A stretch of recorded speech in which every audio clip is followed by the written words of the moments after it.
Assalamualaikum warahmatullahi wabarakatuh. Jumpa lagi bersama saya Hadi di channel Ngulik Sejarah.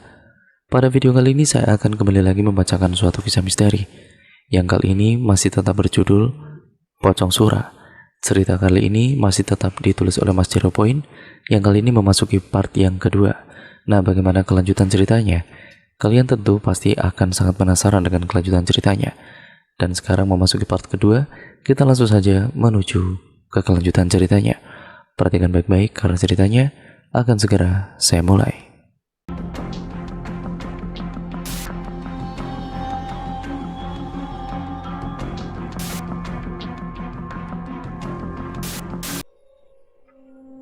Kemudian bagian yang kedua atau part yang kedua dari rumah Pocong Sura. Masih ada. Di tengah sunyi malam, Rita terbangun ketika mendengar suara piano di ruang tengah melantunkan nada-nada yang tidak asing di telinganya. Dia melirik ke arah jam yang menggantung di dinding. Pukul 12 malam, jarum panjang dan pendek jam itu kompak berada tepat di angka 12. Ditengoknya, Iwan masih terlelap di sampingnya seraya tidak terganggu sama sekali dengan suara dentingan piano tersebut. Siapa yang main piano malam-malam? Pikiran Rita terusik, terlebih batinnya, sebab lantunan piano itu merajut nada-nada yang amat dia kenali, lagu yang sering dimainkan oleh almarhum kakaknya, yaitu Sura. Pak Sarno, Mira, dua nama tersebut terlintas di kepalanya, namun nuraninya menyebut satu nama lain, Mas Sura. Bulu roma Rita seketika meremang.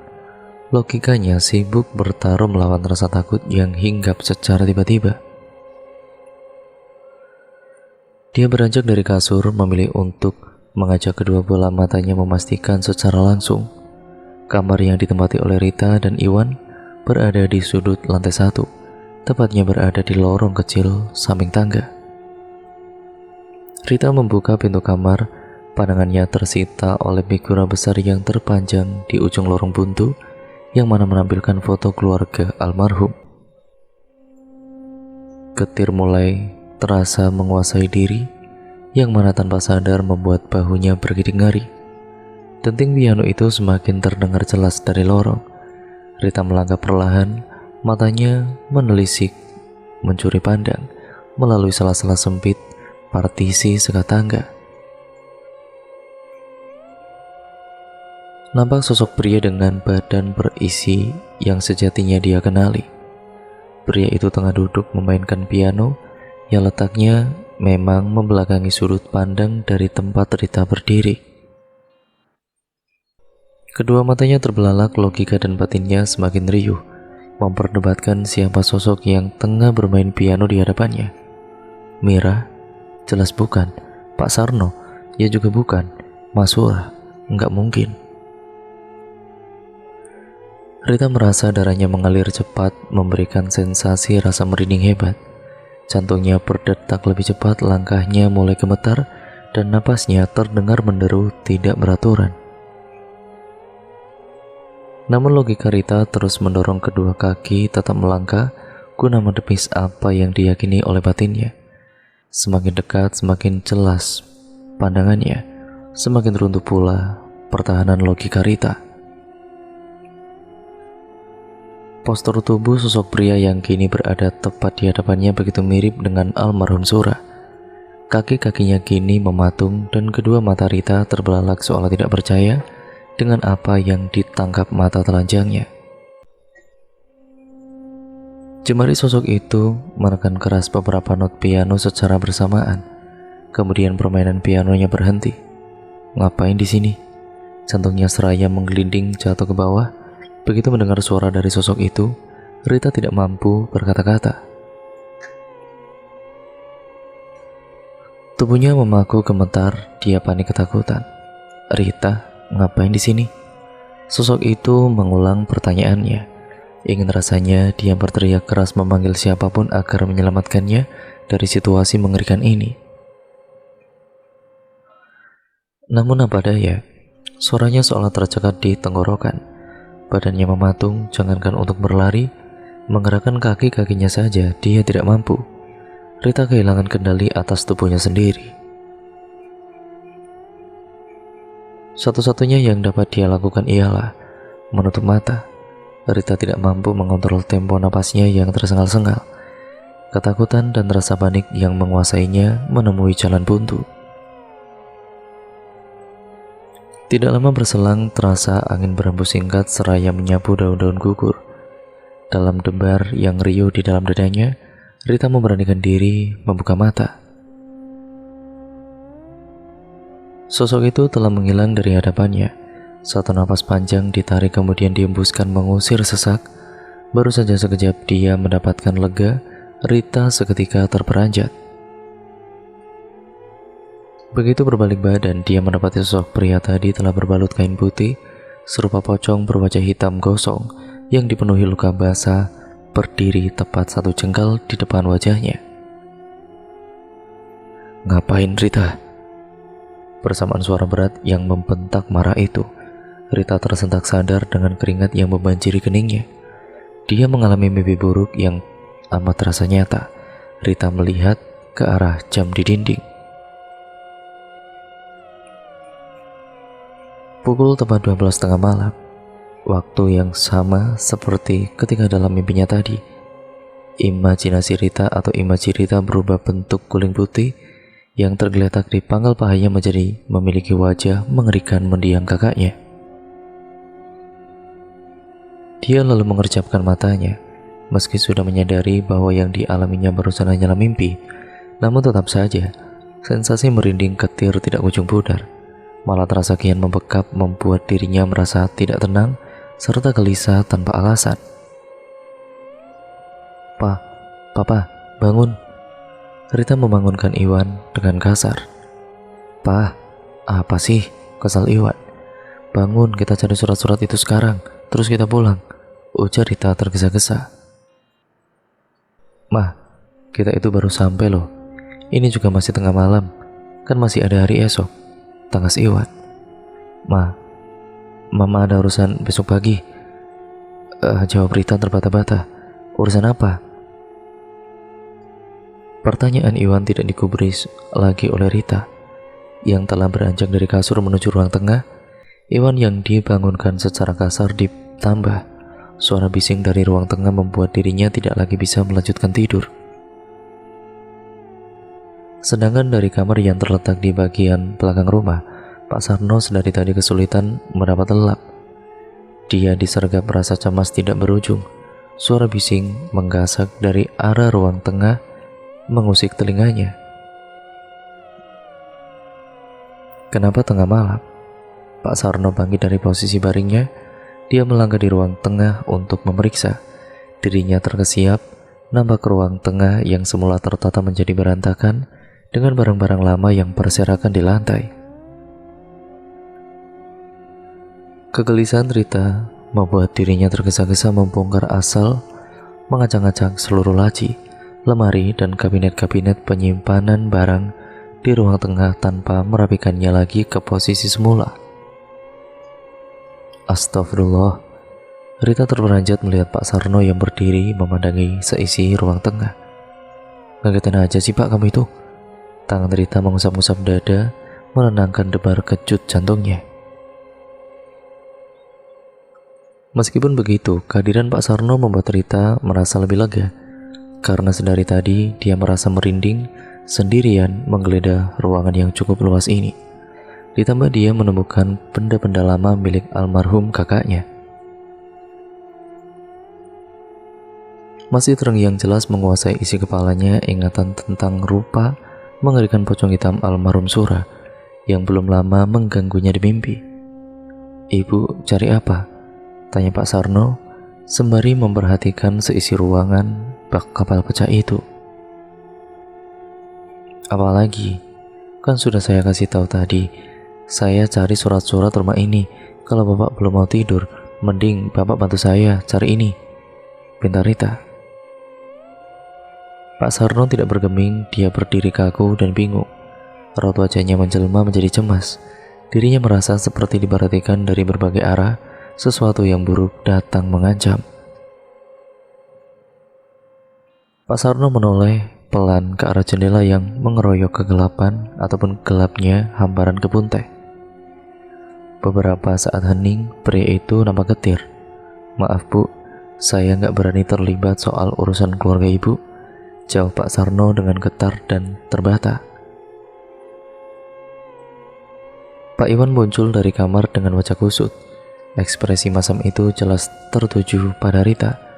Dia melontarkan protes berisi kekesalan kepada sang istri karena telah mengganggu ketenangan tidurnya. Namun Rita tidak mau kalah. Dia mengelak melakukan pembelaan.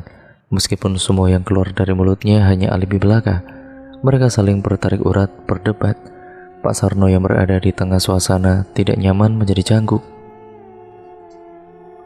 Namun baru saja Pak Sarno memalingkan badan, seketika piringan hitam tua itu memutar suara almarhum Surah menyanyikan lagu kesukaannya.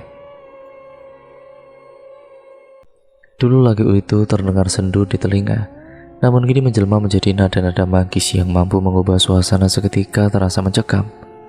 Piringan hitam yang mendadak terputar sendiri itu mampu membungkam mulut Iwan dan Rita.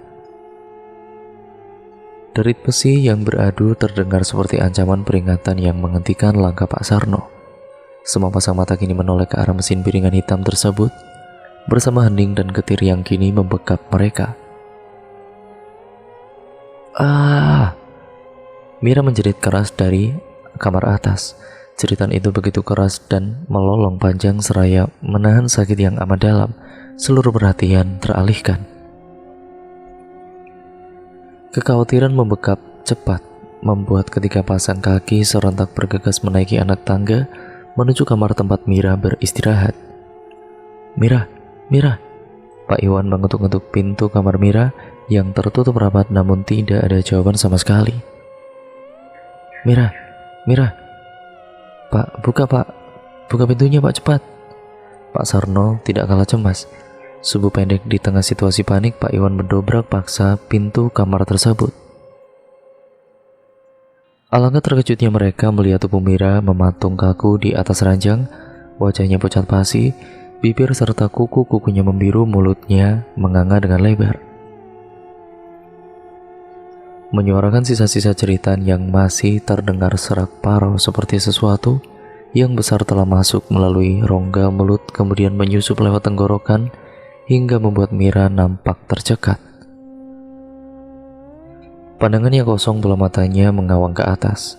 Mira tengah kehilangan separuh kendali sadarnya. "Mira, ya Tuhan!"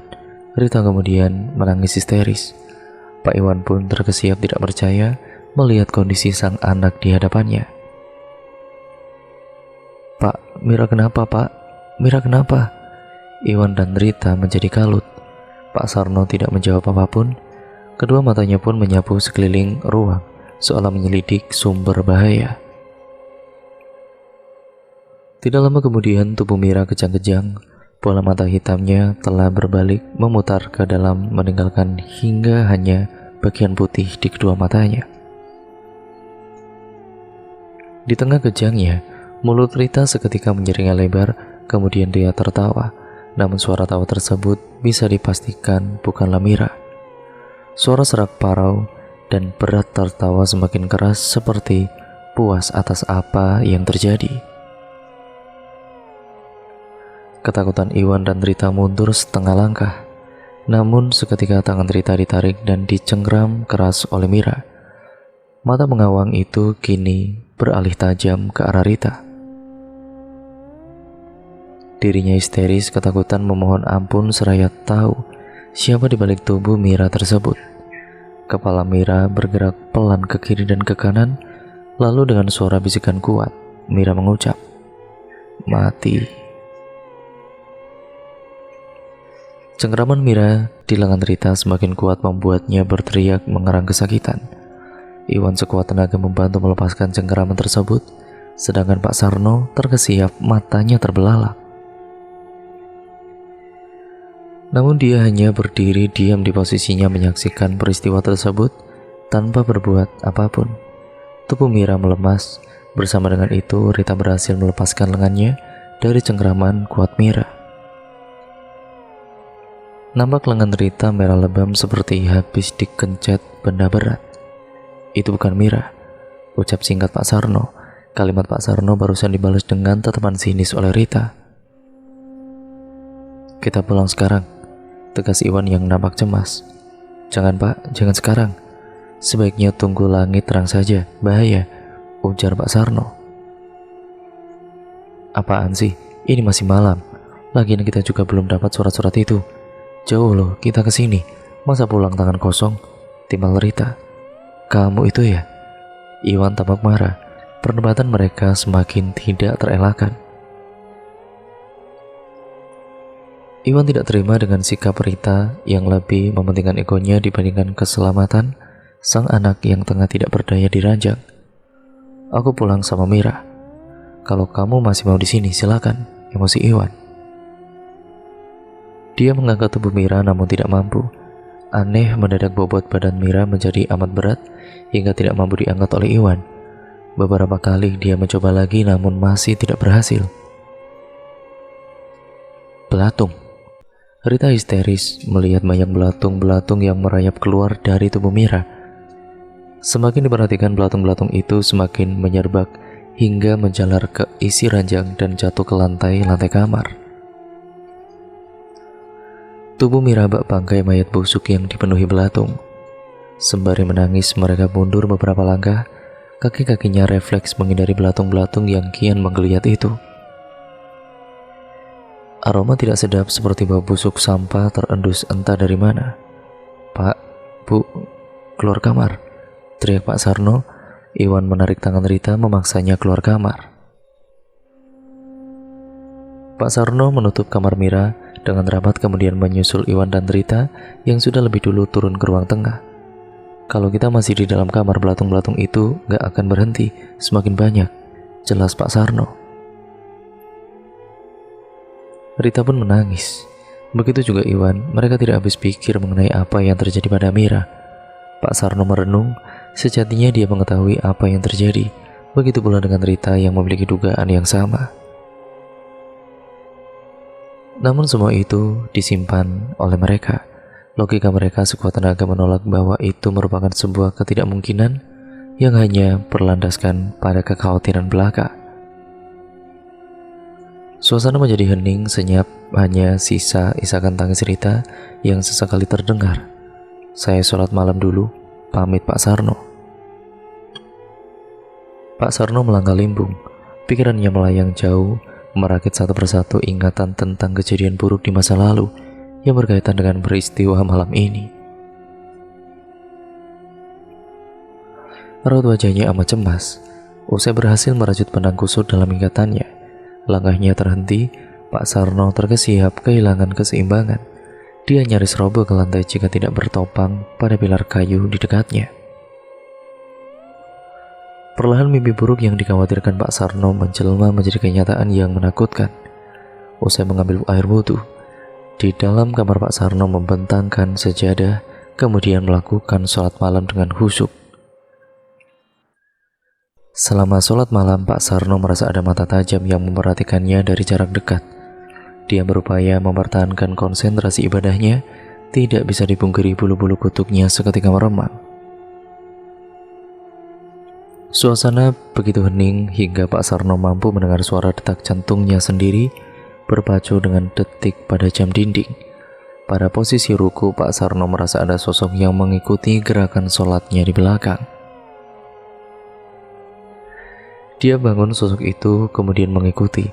Lalu ketika sujud, dia merasakan ujung jemari kakinya menyentuh sesuatu yang bertekstur kain ya mirip kuncup pocong. Ketir seketika menyergap pada kala itu. Namun Pak Sarno tetap melanjutkan sholatnya. Akan tetapi, ketika dia bangun melanjutkan rakaat selanjutnya, kedua mata Pak Sarno terbelalak, tubuhnya gemetar ketika mendapati tepat di ujung sajadahnya berdiri sosok mengerikan yang dia kenali. Pocong Surah atau pocong Pak Surah, berkulit hitam dengan penuh luka-luka basah dan bau busuk menyengat tidak sedap. Pocong tersebut berdiri di hadapan Pak Sarno yang tengah sholat. Sekuat tenaga, Pak Sarno mengumpulkan sisa-sisa keberaniannya. Dia memejamkan mata kemudian tetap melanjutkan sholat. Allahu Akbar, Allahu Akbar. Sosok pocong Pak Sura mengikuti bacaan sholat Pak Sarno. Bisa kalian bayangkan kan betapa lemasnya Pak Sarno kala itu.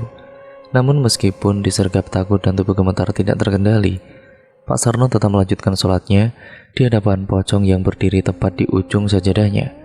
Setelahnya Pak Sarno menyadari bahwa mereka telah ditunggu oleh petaka yang jauh lebih mengerikan.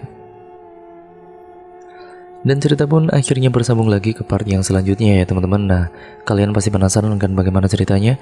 Karena ceritanya ini benar-benar sangat seru kelanjutan yang akan nanti saya bawakan lagi. Jadi nantikan terus hanya di channel ini ya teman-teman. Nah, cerita ini karena sangat menarik, jadi ya nantikan terus pokoknya. Jangan lupa untuk kalian like, komen, dan share video kali ini sebanyak-banyaknya. Dan jangan lupa pula untuk kalian klik tombol subscribe serta nyalakan tombol lonceng notifikasinya agar kalian tidak ketinggalan video terbaru selanjutnya dari channel ini. Sekian, terima kasih ya teman-teman. Sampai berjumpa di video terbaru selanjutnya. Wassalamualaikum warahmatullahi wabarakatuh.